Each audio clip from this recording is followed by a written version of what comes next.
Bonjour chers amis, aujourd'hui nous allons voir au niveau de la discipline mathématique comment se fait le séquençage des activités mathématiques. Alors, ce que nous devons savoir, c'est que les activités mathématiques se déroulent tous les jours de la semaine, du lundi au vendredi, selon 3 types de séances. La première séance est intitulée la séance d'acquisition. La deuxième séance, c'est la séance de récupération. Et une troisième séance qui est intitulée séance de révision. Et elle a lieu toutes les 10 semaines après les acquisitions. Alors, nous allons beaucoup plus nous attarder sur la séance d'acquisition parce que la séance d'acquisition, comme toutes les autres séances d'ailleurs, comporte 3 séquences. Voilà. Et au niveau de la séance d'acquisition, nous avons la séquence 1 qui est intitulée acquisition systématique, donc qui correspond à la première plage horaire de la journée. Et puis la séquence 2 qui est la séquence intitulée renforcement. Et puis on va terminer à la séquence 3 de la séance d'acquisition qui est la séquence de l'évaluation. Au niveau de la séance de récupération, là également il y a 3 séquences. Ici, il s'agira de former 2 groupes. Dans la première séquence, qui est intitulée fixation et approfondissement, 2 groupes pédagogiques parce que à l'issue de la séance d'acquisition, on aura véritablement 2 groupes qui vont se distinguer.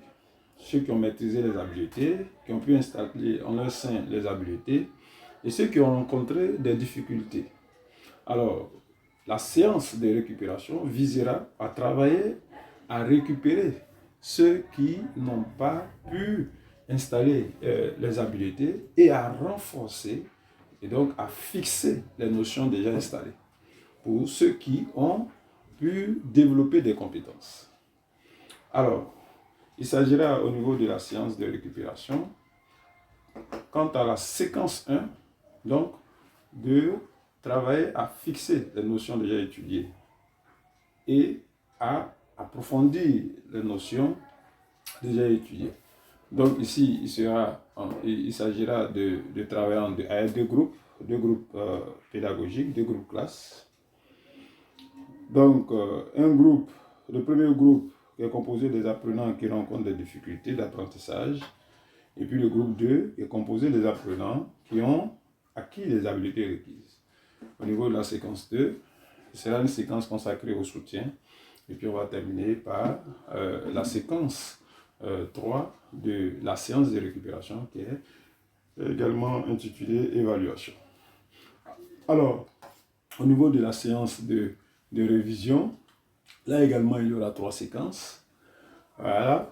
Mais cette séance-là va intervenir toutes les 10 semaines. Donc on va s'attarder rapidement beaucoup plus sur la séance d'acquisition parce que c'est cette séance-là qui, on ne va pas dire qu'elle est beaucoup plus importante que les autres, mais c'est cette séquence qui se fait au quotidien et tous les jours. Alors, pour aujourd'hui, nous allons nous arrêter là. Et puis, à la prochaine séance, au prochain tutoriel, nous allons véritablement disséquer la séquence 1, qui est la séquence d'acquisition systématique avec sa méthodologie à l'intérieur. Parce que véritablement, c'est cette séquence-là que les apprenants, les apprenants, mais les enseignants ne maîtrisent pas véritablement quant à la méthodologie, parce que c'est cette séquence qui permet d'installer les habiletés. Alors donc on va s'arrêter là aujourd'hui, et puis pour le prochain tutoriel, nous allons parler de la séquence 1 qui est consacrée à la séquence de l'acquisition systématique.